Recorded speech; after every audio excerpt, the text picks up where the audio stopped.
जीरे की खेती सुनने में जितना मुश्किल लगता है, हकीकत में जीरे की खेती करना इतना भी मुश्किल नहीं है। अगर आप जीरे की बुआई से लेके कटाई तक इन कुछ बातों को, जैसे कि खेत तैयारी कैसे करना है, बुआई का सही समय कौन सा होना चाहिए, सही किस्म कौन सी होनी चाहिए, बीज दर कितना रखना है, बीजोपचार कैसे करना है, बुआई की दूरी कितनी लेनी है, और सबसे जरूरी बात है, जीरे की बुआई कर रहे हैं तो जीरे की फसल को कितनी बार सिंचाई देना है और कब कब सिंचाई देना है, तो आप जीरे की फसल से ज्यादा पैदावार भी प्राप्त कर सकते हो और मुनाफा जो है उसे भी बढ़ा सकते हो। तो यही सब कुछ जानेंगे इस वीडियो में। तो अगर आप भी साल 2025 में जीरे की खेती करने जा रहे हैं और अभी तक आपने कात्यायनी ऑर्गेनिक्स के यूट्यूब चैनल को सब्सक्राइब नहीं करा है, तो जल्दी से नीचे दिए हुए बटन पर क्लिक करके चैनल को सब्सक्राइब कर लीजिए और बिना किसी देरी के इस वीडियो को अपन शुरू करते हैं।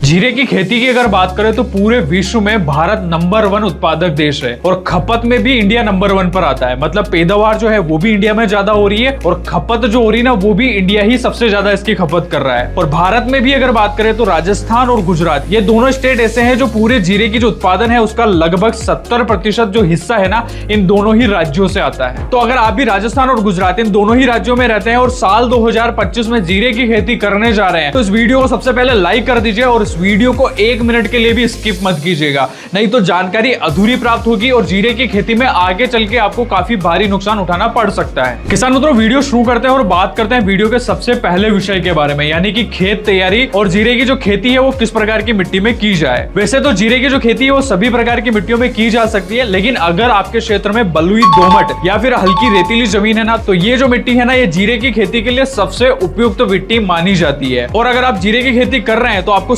सबसे पहले खेत तैयारी के अंदर क्या करना है, सबसे पहले आपको मिट्टी पलटने वाला जो हल आता है, यानी एमबी प्लाउ जो आता है, उससे मिट्टी को पलट देना है। फिर आपको खेत को लगभग 5-7 दिन के लिए छोड़ देना है, जिससे कड़ी धूप में मिट्टी के अंदर मौजूद जो भी फंगस है या बैक्टीरिया है या फिर जो हानिकारक कीट रहते हैं, भूमिगत जो कीट रहते हैं ना, वो पूरी तरीके से नष्ट हो जाएंगे। उसके बाद में आपको 1 से 2 बार कल्टीवेटर लगाना है और सबसे लास्ट में आपको रोटावेटर के माध्यम से मिट्टी को भुरभुरी बना लेना है। जब लास्ट के समय आप रोटावेटर के माध्यम से मिट्टी को भुरभुरी बना रहे हैं ना, तब उस समय आपको अच्छी सड़ी हुई गोबर की खाद लगभग 2 से 3 ट्राली 1 एकड़ के हिसाब से मिट्टी के अंदर मिला देना और मिक्स कर देना है। और उसके बाद में सबसे लास्ट में आपको बीज की बुआई करनी है। और बीज बुआई आपको हाथ से छिटकवा विधि से भी कर सकते हो और मशीन के माध्यम से भी अगर आप करना चाहते हो तो मशीन के माध्यम से भी इसकी बुआई की जा सकती है। लेकिन ये ध्यान रखना है कि जो जीरे का जो बीज रहता है ना, वो बहुत ही बारीक बीज होता है, तो आपको मिट्टी के नीचे ज्यादा इसे दबाना नहीं है। हल्का सा आपको हाथ से भुरकाव के माध्यम से बीज को मिट्टी के ऊपर छिड़कना है और हल्की मिट्टी उसके ऊपर चढ़ा देनी है, ताकि बीज का जो जमाव है, जर्मिनेशन जो है वो अच्छा निकल के आए। अब वीडियो में आगे बढ़ते हैं और बात करते हैं बुआई के सही समय की। जीरे की अगर आप खेती करने जा रहे हैं तो आप इसकी बुआई जो है वो 15 अक्टूबर से लेके 15 नवंबर के बीच में कर सकते हो। लेकिन एक बात जरूर ध्यान रख ले, अगर आप बुआई कर रहे हैं तो आपके क्षेत्र का जो तापमान है ना, वो लगभग 25 से लेके 30 डिग्री सेल्सियस के बीच में रहना चाहिए।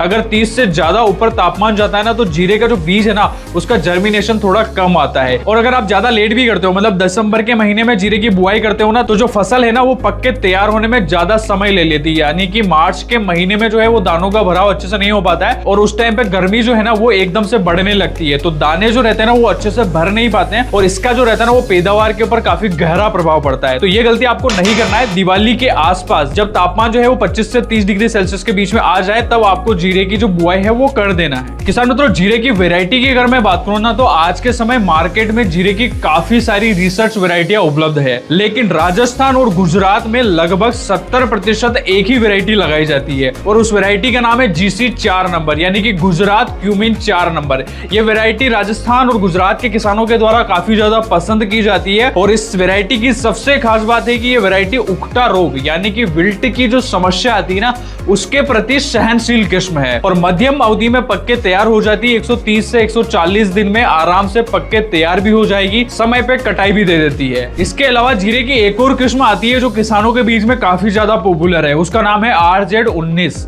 यानी कि राजस्थान जीरा 19 नंबर। ये किस्म भी किसानों के बीच में काफी ज्यादा पॉपुलर है और राजस्थान और गुजरात जहां जहां जीरे की खेती होती है ना, वहां पर इस किस्म को लगाया जा सकता है। किसान मित्रों, वीडियो में आगे बढ़ते हैं और बात करते हैं जीरे की बीज दर के बारे में। जीरे की अगर आप 1 एकड़ में बुआई कर रहे हैं ना, तो लगभग आपको 4 से लेके 6 किलो बीज की आवश्यकता पड़ेगी। और अगर आप घर का बीज उपयोग में ले रहे हैं तो आप थोड़ी बहुत मात्रा बढ़ा भी सकते। और अगर आप मार्केट का पैकिंग वाला बीज लेते हो और वो बीज अगर उपचारित नहीं है और अगर आप घर का भी बीज लगा रहे हो वो भी बीज उपचारित नहीं है, तो आपको सबसे पहले जीरे का जो बीज है ना उसे उपचारित कर लेना है। और जीरे का बीज उपचार करने के लिए आपको FIR विधि यानी कि फंजीसाइड, इंसेक्टिसाइड और राइजोबियम कल्चर, जो हमने पिछले काफी वीडियो के अंदर डिस्कस करा है, इस विधि को उपयोग में लेना है। और फंजीसाइड के लिए आपको कात्यायनी नींव, जिसके अंदर टेबुकोनाजोल 2% DS फॉर्म में पाया जाता है, इसके 1 से लेकर 1.25 ग्राम की मात्रा को प्रति किलो बीज के हिसाब से उपचारित करने के लिए उपयोग में लेना है। और इंसेक्टिसाइड के लिए आपको कात्यायनी डॉक्टर, जिसके अंदर थायमोथोक्साम 30% FS फॉर्म में पाया जाता है, इस कीटनाशक को उपयोग में लेना है। इससे क्या होगा ना, जो जमीन के अंदर जैसे भी भूमिगत कीट है या फिर जो भूमिगत फंगस आती है, उकटा की समस्या आती है, काली जड़ पड़ने की समस्या आती है, वो नहीं आएगी। और साथ ही साथ में जो कीट लगते हैं जैसे कि दीमक की समस्या आती है, शुरुआती अवस्था में जो रस चूसक कीट आते हैं जैसे माहू की समस्या आती है, तेला की शिकायत आती है, तो ये समस्या आपको देखने को नहीं मिलेगी। और बीज का जो जमाव है ना वो भी काफी शानदार तरीके से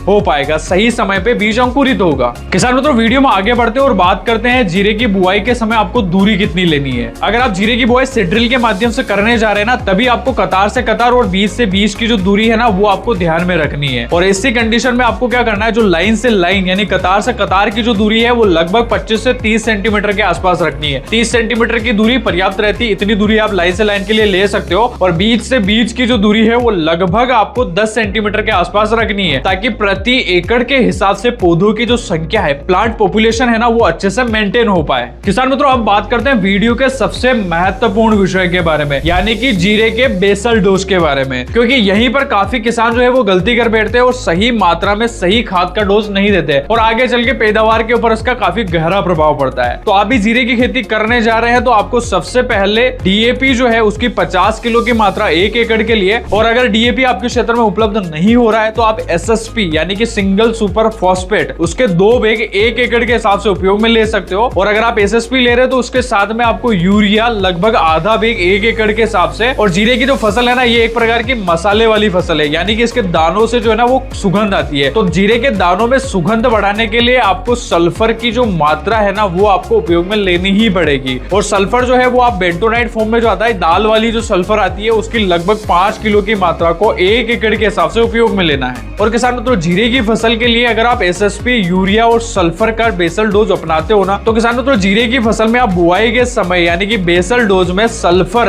और फास्फोरस ये दोनों ही पोषक तत्व उसको उपलब्ध करवाते हो ना, तो आपकी जीरे की जो फसल है ना उसके अंदर जो लाल पड़ने की जो समस्या आती है, यानी कि जो रातिया रोग की जो समस्या आती है ना, वो नहीं आएगी। और ये जो रातिया रोग आता है ना, इसके पीछे सबसे बड़ा जो कारण होता है ना वो सिर्फ और सिर्फ फास्फोरस ही होता है। अगर पौधे को फास्फोरस की कमी होगी ना तो आगे चल के जीरे का जो पौधा है ना वो पूरा लाल पड़ जाता है। और आप समझते हो कि कोई रोग लग गया और फंजीसाइड का लाके स्प्रे कर देते हो, तो ऐसा नहीं करना है। आपको बेसल डोज में आपको फास्फोरस घटक युक्त खाद DAP अगर उपलब्ध हो रही है तो DAP उपयोग में लीजिए, और SSP अगर उपलब्ध हो रहा है तो आप SSP को भी उपयोग में ले सकते हो। किसान मित्रों, अब बात आती है इरिगेशन की, यानी कि सिंचाई प्रबंधन की। जीरे की जो फसल है ना, अगर आप हल्की जमीन यानी रेतीली जमीन में इसकी बुआई कर रहे हो ना, तो वहां पर आपको सिंचाई जो है वो थोड़ी ज्यादा देनी पड़ेगी। 7 से 8 दिन के अंदर आपको जब भी मिट्टी के अंदर जो है पानी की मात्रा कम हो जाती है, नमी जो है वो कम हो जाती है ना, तब आपको सिंचाई देना पड़ेगा। और जीरे की जो फसल रहती है ना, इसके लिए सबसे अच्छी सिंचाई की जो विधि रहती है ना वो स्प्रिंकलर विधि रहती है, यानी कि फुहारा विधि। फुहारों के माध्यम से ही आपको सिंचाई करना है, ताकि बीज का जो जर्मिनेशन है वो भी अच्छा है और पौधों के अंदर जो फुटाव है ना वो भी आपको ज्यादा से ज्यादा देखने को मिले। लेकिन आपको एक बात जरूर ध्यान रख लेना है कि जब जीरा के अंदर फूल आने लग जाए ना, तब आपको ये फुहारे वाली जो सिंचाई है ना पूरी तरीके से बंद कर देना है, ताकि फूल के अंदर पोलिनेशन जो है वो अच्छे से हो पाए और दानों का जो जमाव है ना वो आपको ज्यादा से ज्यादा देखने को मिले। तो किसान तो जीरे की जो फसल है ना, अगर आप हल्की जमीन में कर रहे हैं तो आपको सिंचाई जो है वो ज्यादा ही देनी पड़ेगी, लगभग 10-12 बार सिंचाई लगेगी टोटल पूरी फसल के अंदर। तो इस प्रकार से आपको सिंचाई उपलब्ध करवानी है। और जर्मिनेशन, और शुरुआत में क्या होता है ना कि जीरे का जो बीज है ना वो जर्मिनेशन अच्छे से नहीं हो पाता है, तो आपको बीच बीच में भी सिंचाई देनी पड़ेगी ताकि बीज जो है वो अच्छे से जर्मिनेट हो पाए। और एक बार और ध्यान रख लेना है कि हल्की जमीन में क्या होता है ना कि जब आप सिंचाई देते हैं तो ऊपर की जो मिट्टी रहती है ना उसकी नमी सूख जाती है और नीचे जो रहता है ना वो पूरी ही मिट्टी गीली रहती है। ऐसी कंडीशन में वापस अगर आप सिंचाई दे देते हो तो फसल के अंदर डैम्पिंग ऑफ यानी कि आर्द्र गलन, जड़ गलन की, काली जड़ पड़ने की जो समस्या है ना वो बढ़ जाती है। तो आपको ये भी नहीं करना, आपको मिट्टी खोद के भी देखना है, उसके नीचे अगर नमी है और ऊपर की परत सूख रही है तो ऐसी कंडीशन में आपको सिंचाई नहीं देना है। पूरी तरीके से मिट्टी सूख जाती है तब आपको सिंचाई देना है। तो किसान मित्रों यही थी जीरे की संपूर्ण जानकारी, यानी बीज बुआई से लेकर सिंचाई तक की आपको पूरी डिटेल दी है। वीडियो में दी गई जानकारी आपको अच्छी लगी तो इस वीडियो को लाइक करें। अभी तक चैनल को सब्सक्राइब नहीं करा तो जल्दी से सब्सक्राइब कर लीजिए। और अगर आप अभी तक कात्यायनी की व्हाट्सएप कम्युनिटी से नहीं जुड़े तो जल्दी से डिस्क्रिप्शन में दिए हुए लिंक पर क्लिक करके कम्युनिटी से जुड़ जाइए, तो आपको खेती बाड़ी से जुड़ी संपूर्ण जानकारी आपको प्राप्त होती रहे। धन्यवाद।